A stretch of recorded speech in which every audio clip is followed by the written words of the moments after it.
Good morning, everybody. I want to thank everyone for coming, and I want to welcome you to a crazy presentation about mobile. And I just want to do a few housekeeping things first. First off, I want to thank my team. This stuff doesn't just happen, and so props to my entire team for their help, in particular Ryan Hollingsworth, Carrie Young, and Whitney Prather, who have coordinated a lot of the details. But about half of our team are here, and you can spot them in their Grabowski and Company jackets. Yeah. So if you have any questions or whatever, you can talk to them. We encourage folks to be on social media. If your organization's not on social media, you need to talk to us anyway. But today, while we talk, if you have any desire to be on social media, you can hashtag us at BeMobileFirst. And if you don't know what a hashtag is, talk to me about that afterward, too. But we are on Twitter and Facebook and also on Instagram. So we welcome you any social media posts that you want to share with other people. The restrooms, because that's always a question, is in the back corner. And we have plenty of food, so after I'm done presenting, you guys are welcome to hang and mingle and eat more food. And as you know, everything that you're eating right now is transportable. It's all mobile. So we'll want you to, you can take stuff with you if you need to. And then also at the end of the presentation, I will announce the winner. As those of you saw from our invitation, if you registered early, you were entered into a drawing to win a free Mobile First presence, and I will be announcing the winner of that drawing as well. So, can everybody hear me? Yeah. Okay. And I will reserve time for questions at the end, so feel free to, jot those down or think about those, because I'm happy to take those at the end. So I want to talk about why we are here, and my presentation, hopefully you all can see this up here. I want to talk about why we're here, and why we're here is that the internet is a problem, okay? And it's a problem for me as a marketer, and it's a problem for you as an organization. And we have found over the years, and I've been in business a long time, obviously we need to have a digital component for what our clients do. But they change rapidly, and there's problems involved. So the traditional websites are problematic. They have very complicated infrastructure. So how are we going to build it? And what platform are we going to use? And what kind of technology do we need to use? And who's going to build it? It's complicated. And it also, because of that complication, tends to have what we call scope creep. Which means as soon as we get something blessed by you, and we put it on your screen, and as soon as you can click a button for the very first time, you go, oh, that's cool. Can I add another button? No, you can't. Not without complications. So the web is complicated from an infrastructure standpoint. It's a little expensive. Anybody have any expensive web projects here? It's a little pricey, because it takes time to develop it. And so we can give our best shot, and we're trying to be economical and affordable, but in the end, our clients are usually not really pleased with the end price, and I'm not really pleased with how long it takes, because that gets frustrating too. So it's long, it's frustrating, and it's costly. Then once you have your new site, who manages the content? So as part of the infrastructure consideration, you might want a content management system. That means that there's a back end that you can modify. But usually there are constraints to that on one hand, and on the other hand, you might need to know a little bit about code. So then you've got to have somebody who's either an IT professional, or you need somebody who knows code, or you need to learn HTML yourself, and that gets a little bit frustrating. And then we have some clients saying, no, we want you to manage our content, till they get the first bill. Then they're like, I don't know that I want that anymore. But we didn't build your site so that you can manage your content, because you said you didn't want that. So in the end, we both get frustrated, and there's money and time involved again. By the way, I own a business, So these frustrations I'm sharing with you are the same ones that you have. So this isn't just a marketing agency problem. I'm a business owner. So as someone who has to maintain their own web presence, I have these problems as well. And then you have the field of dreams question. If you build it, will they come? So you still, no matter what you build, folks, whether you're building a trade show booth or you're building a brochure or anything, you have to drive traffic to that place. And so once you build it, then it becomes how do we get them there? It's a problem that is inherent in web. It's a problem that's inherent in everything you do. And so with that, traditional web has its problems. Then we have the onset of what are called native applications. Does everybody know what a native application is? These are the apps that you go to on your phone, and you go to the App Store or Google Play, and you download them onto your device. And they take up space on your device, but they have functionality built into them. We have clients that have wanted to have their own native apps. You have the same issues as I just went through on the web with apps. Costly development, infrastructure problems, and management of them. Usually the apps have even more constraints on what you can manage because there's functionality built into them, and so it becomes limiting. In addition to those problems, the costs are even higher because you have to pay, did you know this, to have your apps listed on the App Store and on Google Play. And they have to know what they're searching for. So you have to pay to have them listed. And they take up space on your device. How many of you have downloaded an app, found out that you really don't like it? That game wasn't very fun. Or I just went to a conference in California. They had an app for the conference, a native app. I downloaded it from the App Store. They were pushing through notifications to me while I was there. That's great. I left the show. That thing's off my phone because I got to have room for pictures of my kids. You can't be taking up my space. So if they are unused, you delete them because they take up space. And then they require those pesky updates. So I think I have, this morning, 24 notifications of updates to apps that I have to update the functionality to, which again may add more space to my phone because I have to update them. And if you don't have the current update on some of the apps, it really can mess up your view and your functionality of the apps. So are you tracking with me so far? Okay. Then we have the dreaded mobile-friendly curse. Some of you know about this, some of you don't, so bear with me. Excuse me, in April, Google decided to change the algorithm of their search functions so that if your website is not, does not fit their mobile viewing constraints, your rankings on search will be knocked down. Okay? I'm going to give you some examples. Have any of you ever seen examples of this? Some of you have, some of you haven't. Okay, so let's see this. This is Google's mobile-friendly test, and you can actually just Google mobile-friendly test, and you can enter any URL into this, and it will tell you whether or not it's mobile-friendly. So here's an example of, this is Philips 66. Are you guys familiar with that brand? It's a big brand. It's a really nice-looking website. It's really cool. It's got a lot of graphics. It's got stuff moving on it. It looks really good. So let's see if Google likes Philips 66.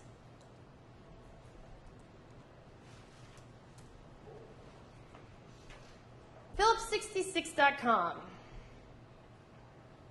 And it will analyze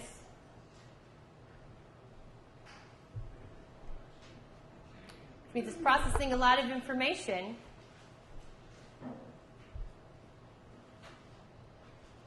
The anticipation's growing, right? How many think it'll pass?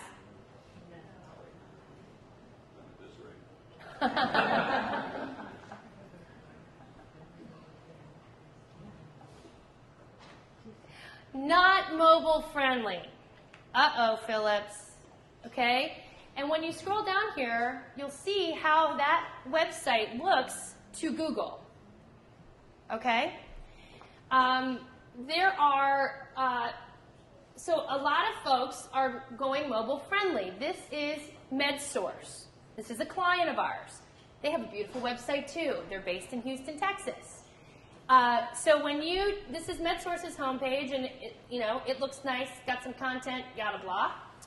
And when you go back to the mobile-friendly test and you put in medsource.com, how many say it's going to be friendly? Oh, it better be friendly. It is. Awesome! This page is mobile-friendly. But look at how it views the MedSource page that I just showed you.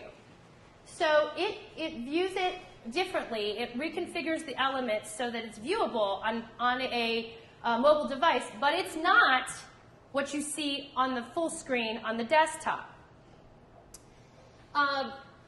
This is grabowskiandco.com, because I know you all have been to our new page, right?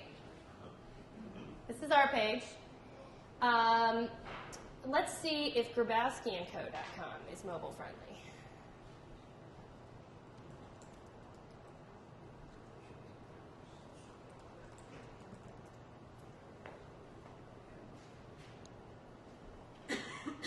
It is. And it looks the same on here as it does on your phone. Exactly the same. So the mobile-friendly test was a large reason why we first started all this, because our clients freaked out with reason. So did we. Guess what? Our original Grabowski Company page, not mobile-friendly. That's a problem. But it's not because Google just wants to mess around with you guys, although they have the power to, because they're Google. It's because Google knows that mobile is where it's at, and they are driving traffic in the pattern that they've already seen. So it's not something subjective that they just imposed on you. They actually see the need for it and are changing their algorithms because of it. I was at the Content Marketing World last week. It's the largest content marketing conference in the country. And one of the speakers on mobile was just really compelling. And his name's Tom Webster. But he came in and he goes, folks, it's not about mobile-friendly being or mobile stuff being about devices. It's not about which device you have. It's about the fact that we are mobile humans. And so the content has to be created and developed and formatted and used for mobile humans, not about the device. And so as we start to get further into this presentation, that's what I want you to consider. Your clients, whether you like it or not, whether you think that they're only on their desktop, they're not. They're all mobile humans. And we all have mobile human moments that we need to make sure that we are in front of them when they want us. And I'm not going to dazzle you with a bunch of stats, because you can go online and find enough stats to satisfy anything. But Wired Magazine 2 weeks ago came out with an article that said, in less than 2 years, a smartphone may be your only computer. The new iPhone is more powerful than the iMacs that we have at our office that generate the graphics that you guys get from us. The power in these small devices is incredible. And so you have to consider that people are on the move. They're using this, whether you're a business-to-business or a business-to-consumer organization, that people are mobile. Their devices may change, but you've got to stay where they are. And so the technical issues that I posed to you before, and the problems that are inherent in how we live today, leaves us with a huge technical and marketing question, which is this. How do we get the right message into the right hands, or the right time, literally into the right hands at the right time? I've said that for years, that I want to have the right message in the right hands at the right time, but now it's way more literal. And all of us have the same objective that we need to meet. So as we have gone down this path, one thing that we need to remember is that mobile is different.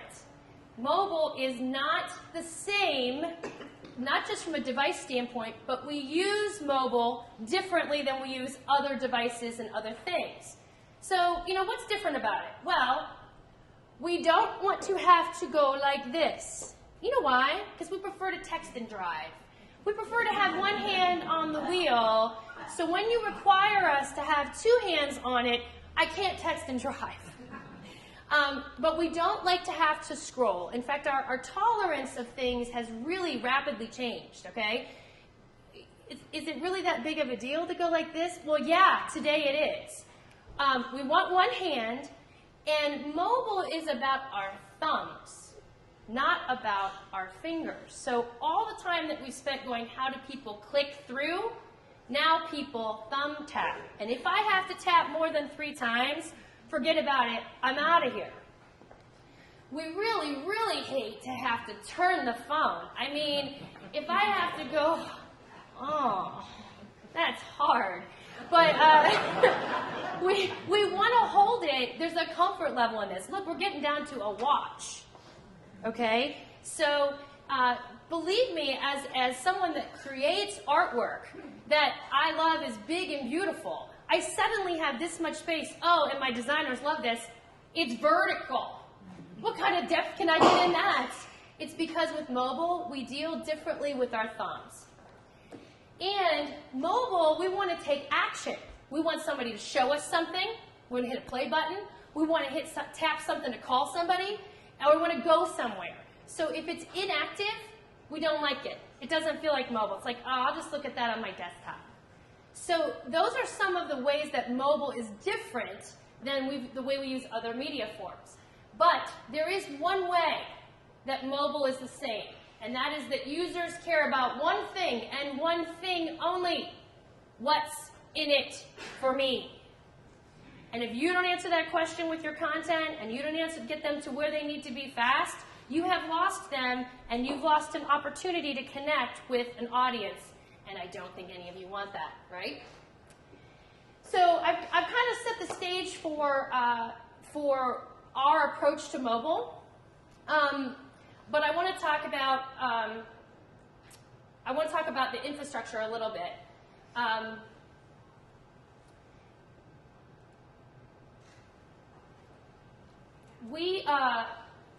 looking for my slide here. Hold on. I do want to show you one thing that I failed to miss. Did I miss it, Mark? I did. There it is. So the approach that we're using is Squawker, which is a platform that was developed by a colleague of mine who worked for Avnet, which is the largest global distributor of electronics. He was head of R&D of IoT for that organization, and he was in charge of their mobile strategy, and this is years ago. And he saw a vision and said, there's got to be a more economical, easy way to place mobile technology into the hands of all organizations, big and small. And so he built this platform, and we've been talking for about the last 2 years. And at the beginning of this year, I entered into an agreement with him, and actually now I own Squawker in partnership with him. So when I talk to you about the technology that I'm going to demonstrate for you, it's not something out there. It's not something that I'm pulling off a shelf and I'm not, no offense, calling India to manage for me. This is a local grown, actually not local, he's in Arizona, but domestically grown idea. And this technology is incredibly solid, and it's also mine. So what that does for you is puts you in touch with the actual developer of this. So it's not out there, it's right here. And I want to make sure that you were able to see the name of it, because you'll see that name in some of what we're doing. So let's talk about what this crazy thing does. What our approach to mobile does is it takes your elements and it puts it into a mobile format based on the philosophical and physical way that people use mobile. We are not taking elements of something that was on a desktop and reconfiguring it for a mobile device. We are starting with the mobile device, and then allowing it to be viewed on any device, including desktops. So you can view it anywhere, and it works on any device. What can you put on it? Pretty much anything that you would put in a native app or on a website. That's text, videos, social media connections, PowerPoint presentations, PDFs. You can drive them to contact information. So it's taking all that, but it's repurposing it in the way and presenting it in the way that we interact with mobile. And yes, on the desktop, that is a mobile phone in the middle of your screen, and I want it there. Okay? It's on purpose. And here's why. You look really, really smart. All of the ones that we have built, and we're building lots of them, fortunately, people are like, wait a minute, there's a phone in the middle of my screen. Does that go away? No. Because what it says, without ever saying a word, it says to your customers, we are mobile. We're on the move. And it is jarring, purposely jarring, to let them know where you are. And so all of this is designed for you to just work smart and also look smart. Give you a few examples. We are building these that are both widely used as replacements for websites completely, as well as individual audience-focused applications. So Hilscher Clark Electric, great electric company in Canton, Ohio, they needed to have all of their safety policies in hands of their team members so that when they were at a job site, they can reference the proper safety documentation. They had this on their website. It's kind of scattered around. This is a listing of all of their safety documents, okay? You could start, typing in safety, and it starts filtering. So they can either jump to one that they know, or they can just click on one, and it will allow you to view it as a doc. And as we get into how this is updated, the safety team is managing this themselves. As the documents are updated, they can instantly update it from their phones. And so everyone on their team has the most recent information always. And we built them this beautiful new website. It's beautiful. It's beautiful. And it's mobile friendly. They were in before we switched over. And the president said to me, we love everything you've done, Sue. It's beautiful. But that safety app, that is killer. And I'm like, it's 5 tabs of Word documents. Do you know why it's killer? It's useful. It's useful. There is a women's leadership conference coming up in Cleveland. And it's a one-day, it's the first time they're doing it, but they are going to put their schedule on here. And right now you can register through this app or this site, and I'll tell you how you can get there, because it's going to be really great. It's going to be at Lander Haven in Cleveland. They can register, but afterwards and while they're at the conference, we will be putting up presentations by the speakers. We will be adding in surveys after they're done, and the registration link will change to sign up to sponsor next year in real time as the users are using it. So the schedule is on here, pretty simple. The speakers are on here, and you can start typing in names, or you can click into there. Dominique Moceanu, Olympic winner, will be up there. And they are going to use this as the basis to start connecting with and stay with the attendees of this group. The Timken Company. Similar situation to Hilscher Clark in that we've got a lot of people on the road, and Timken has a few catalogs. I have a few Timken people here. Timken has a few catalogs. Let's look at Timken's catalogs. Timken has a lot of catalogs. These catalogs are all available electronically, but they were sort of scattered throughout their website, and they're big. They're big catalogs, technical data. So what we've done here is aggregate all of their catalogs into one place for their sales team, who can go out, meet with the client, find exactly what ball bearing number they need. It opens the PDF, so it's not taking up all this space on their device. They can pull it up, share it, or whatever, and they use a lot of iPads, so they can share that. And then at the end, when they're done meeting with their client, the client goes, hey, that's pretty cool that you pulled that up for me on your iPad, can I get your catalogs? Yes, you can. Give me your phone, scan it in. Now you have all the Timken catalogs on your phone without taking up any space. Because our approach to mobile is everything is housed out in the cloud. And I'm not even going to tell you what the cloud is. Go look what the cloud is. It's out there. Safe, though, but out there. So it's not taking up any space. So to be able to say to a client who uses multiple bearing lines that they have access to whatever catalogs they need very quickly on whatever device without it hogging up space, it is a great step for them, and I'm really excited about that one. Malone University is now on app number 4 with us. And here's why. They've got a lot of different audiences they need to reach. This is an app that they're using in recruiting to tell alumni stories when they're talking to potential recruits. And so they've got, it's sort of a dual purpose. It's going to go to both alumni because they want to feature different alumni stories. So they're asking people to submit a form if you want to nominate somebody to be featured. But they're also sharing this with parents, particularly parents, because sometimes it's hard for a student to maybe catch the vision of what the future is. But if the parents can see where the university is going to take them, they can maybe get on board. There's connections to all kinds of social media, and Malone has a parent app. So Malone was sending emails once a day to all of the parents. And it's good, it's good stuff. But why not drive them to one place where they can get that news every day, but they can also have a link to the bookstore, to the athletic schedules, to all the stuff that parents would want without having to go through the main malone.edu site to find all that stuff. It's very audience specific. Malone's Homecoming is coming up, and so now the attendees to Homecoming can download the app and say there's a rain delay. We'll be able to tell the users instantly on their phones that there's a rain delay.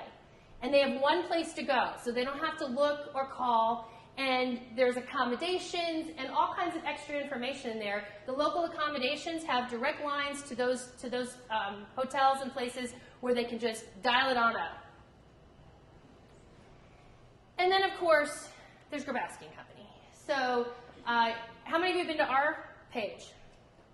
That's good. How many of you are going to go there after this? Yeah. If you want to see some of the functionality throughout it, I encourage you to visit Grabowski & Company's page because it's got a lot of the features that are kind of woven into the baseline of what we offer. And you can see just video and some different things. So you all look like you're falling asleep from carbs, so we're going to do a group activity. Everybody needs to get their phone out.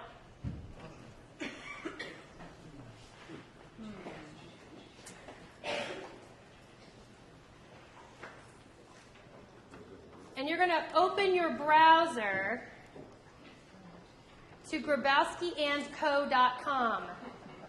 grabowskiandco.com.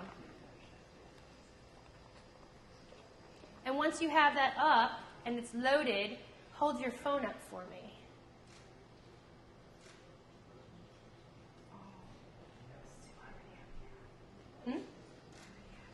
That's all right. Everybody got it?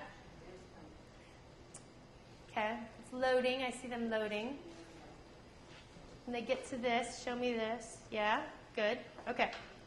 Now, if you are on an Android, you're going to click top right buttons, 3 buttons on the right-hand side, and you will save it to your home screen, add it to your home screen. If you are on the iPhone, at the bottom you will see a little box that has an arrow, and you will hit that, and then it gives you options. You'll scroll to the right and add to home screen. Everybody doing that?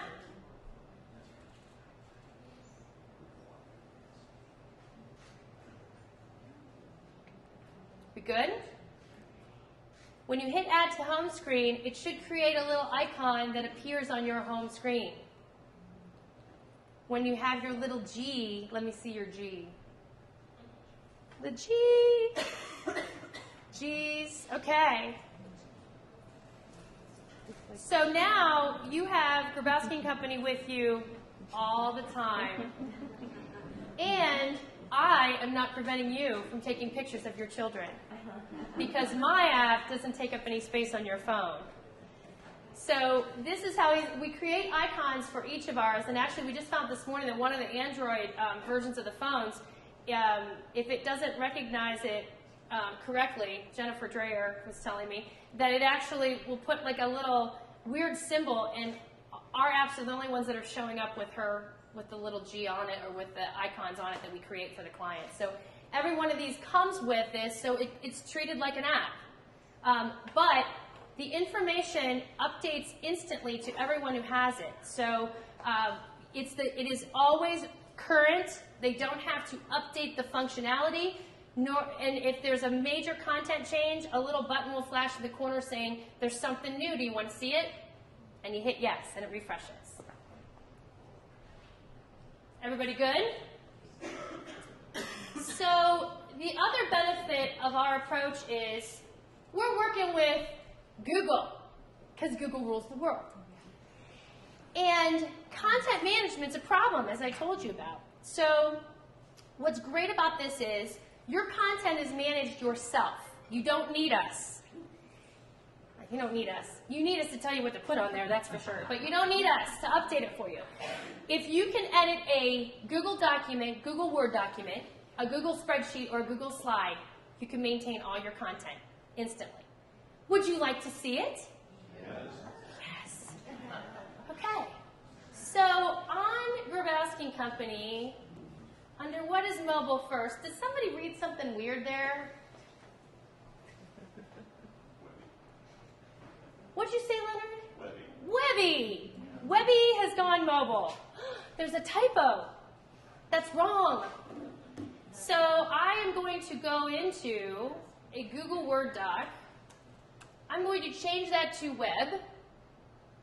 I'm going to go back to Grabowski & Co. If I can find it. There I am. I'm going to refresh it, which, by the way, it automatically refreshes every time you open it. Oh, it's fixed. That easy.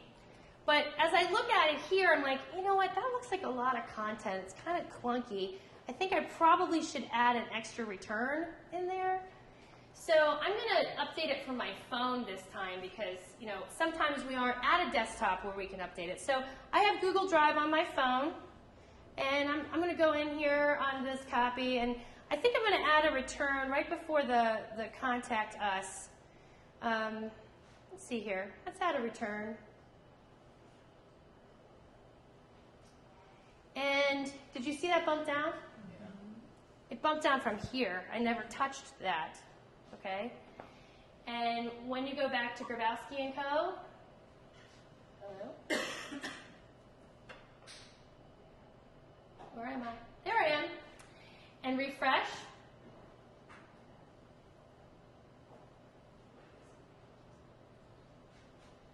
There it is. So it is that easy.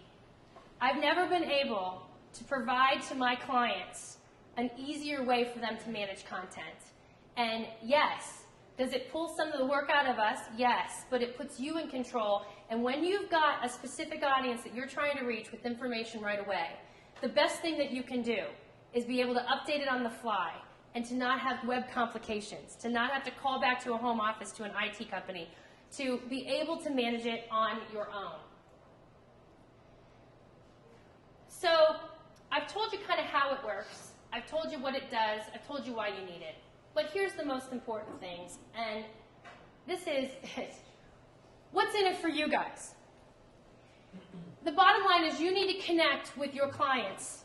They are your best source of referrals. They are the ones who share your information the easiest. It is much harder, as you know, to acquire new clients than it is to maintain communication with existing ones and grow from there. And that doesn't mean that we can't get new clients through this. But let me paint some scenarios. If you have weekly or daily specials, and we have clients right now that we're building one for our grocery outlets, they've been putting their specials on Facebook every day. I asked them who their clients are. 25 to 35-year-old women with families. and they religiously are trying to find out what the special of the day is. Put it on their phone while they're out there driving, so they can text and drive and find you. So weekly specials, you can post yourself, and anybody on his team can update it. If you are a nonprofit, why not keep your donors engaged with you on where you stand in terms of fundraising or in terms of an event? Stay in front of them. They're already connected to you. We are building one for the Lake Center Christian School basketball program. If I get one more email from that coach, okay? Because it changes. And last year I was at a game when I got an email while I was sitting at the game to tell me that the game's delayed an hour and a half. No more. He can do this sitting on the bench. And if the parents have one place to go to check, the onus is on us as parents, not on the coach, to ensure that, he never has to hear again, Shane, I didn't get that email. You don't have to worry about it. You're driving them where they need to go to get the content. Directories. We are building a physician directory. We are building membership directories. If you are in any kind of organization where there's membership and you're worried about keeping that content current, how many of you, oh, my phone number changed or the address changed, and what a pain it is to update that stuff? Well, it's not a pain anymore. Sell sheets, technical manuals, detailed information, particularly for clients who already have engaged with you. If you've got technical specifications and all they need to know is an 1/8 of an inch or a 1/16 of an inch, put that information in front of them on their phone so they can reach it anywhere. And again, nothing's precluding them from accessing it on their desktop. If you regularly email a large group of people, okay, how many of you get a few emails every day? How many of you get more than a few emails every day, okay? Drive them to one place for current information. If you want to get instant feedback from an experience, have them fill out a form. Have them post on social media. By the way, you can interact with social media through this platform, because that has a different purpose. But instant feedback on their experience with you. Capture them while they're standing there with their phones. Obviously, the sharing function is important. So you can access these via URL, traditional web address, by QR code. You can text it to people. You can email it to people. You can get it to folks in many different formats. They don't have to go find you on the App Store. And you can just keep driving them to one place through a variety of means. And then there's the analytics. One more group activity, and we're almost done. So here's the deal. Everybody get their phone out and go to grabowskiandco.com. Open your app from your G on your phone. So these are all built with Google Analytics because Google rules the world. And Google Analytics help us know where people are going on your content so that you can put more content there that they want to view. So we have special dashboards built in as well as standard Google Analytics built in. And if you go around and start bopping around on my page, take a look. It's going to tell me that I currently have 41 users. And it's going to tell me where I have users. Now, I happen to have somebody in Texas right now using my mobile apps. And 90% of them are on mobile devices. If I start moving around on the desktop, watch what happens. I'll click on a few things here, okay? It's going to change and tell me that there's a desktop user too. And what this does for you as a marketer is it allows you to say, okay, they're really going to this section of my pages. I really need to drive content there. And 48 of you are on there right now. Real-time analytics, as well as complex dashboards that we can help you say, you better drop off this section and add this section. Okay, so I'm going to open it up up for questions and answers, but I want to give you a few things. So you're going to leave here today with a few things besides a full belly and hopefully warm coffee, okay? I'm going to minimize this right now, and Hillary, over here, web extraordinaire, Hillary is going to transfer what you just saw onto the Be Mobile First app, which is the app you RSVP'd on. So not everybody is getting this presentation, but you're leaving today with this presentation. So what you need to do before you leave is go to bemobilefirst.grabowskiandco.squawker.com. You can scan in the QR that's on your desk stand there, or you can add in the URL, and you can save that, and you will have this presentation. The form that is on there has changed from a reservation form to, if you're interested in talking more about this solution with us, to fill out that form, and we'll circle back to you.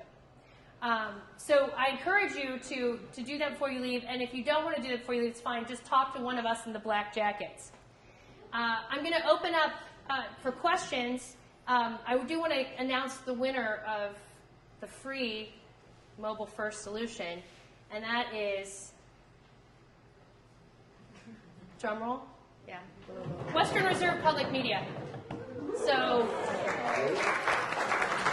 congratulations, Western Reserve. Yeah. So what are your questions? And how can I answer it for you? I have two questions, Sue. Yes. The first one is, if we already have a mobile app, how will this differentiate? Do you design the app the way we would like it to be designed, or how does that work if we currently have an app? If you currently have an app, Bless you. I would say that this isn't it depends on your audience. So I wouldn't say, I mean, the way that we build these are the way that we build these. So they are, you can see the consistency between them, although you can see different types of branding in them. So I guess I would ask who that app is going to, and I would consider what audience you're trying to reach. And I would not necessarily repurpose your existing app. I would think of new ways to reach specific audiences. Okay. And then how do we reach the audience? How do we get the information for the audience we want to reach? Does your team do that? So the question is, how do we get the information that we want to get to our audience? So that's where Grabowski and Company comes in. We can help you determine what's the best content to put it on, as well as how to get it to them. Because if we build it, does that mean that they will come? No. So we have to get it out to them. So twofold. What goes on the app, we can help you with that, as well as how do we promote that and get them to use it. And the best way that you can get them to use it is to keep adding content. Because if they need to keep coming back to see what you have to say, it's much like a website. If you've got stagnation, nobody likes stagnation. So stagnant information, unupdated information, nobody comes back to. Regularly updated information, and now that you know you can do it from your phone, keeps driving people back. Okay. Thank you. Yeah. Other questions? Yes? Does this in any way populate the rest of your social platforms, much like a Hootsuite aggregator would? I can show you what it does with ours. When you say, hold on. It connects to your social media. So you can view your Twitter feed right from here. So Whitney just tweeted, and it's showing up right there. So you can follow me. So it integrates your social media. Because look, the objective of social media is different than the objective of this, although they're very integrated. So social media allows you to storytell. And I really see these as an opportunity to get the right information in front of people. So it extends your story, and so it's a component of it, but it is not the same thing as. Mm-hmm.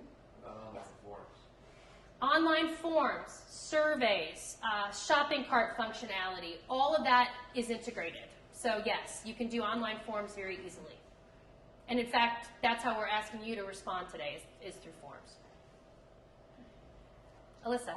How do users know if your content's been updated? Do they get a notification, or do you decide what comes up? So there's twofold. How do users get notified of an update? If there's a major update to content, when you open the app, a little button will flash, and it'll say there's changes made. Do you want to view it now? Because it will cache the past version. So there's that. There is not an external notification like Facebook where there's a number by it or whatever. However, in the next iteration, that may be integrated.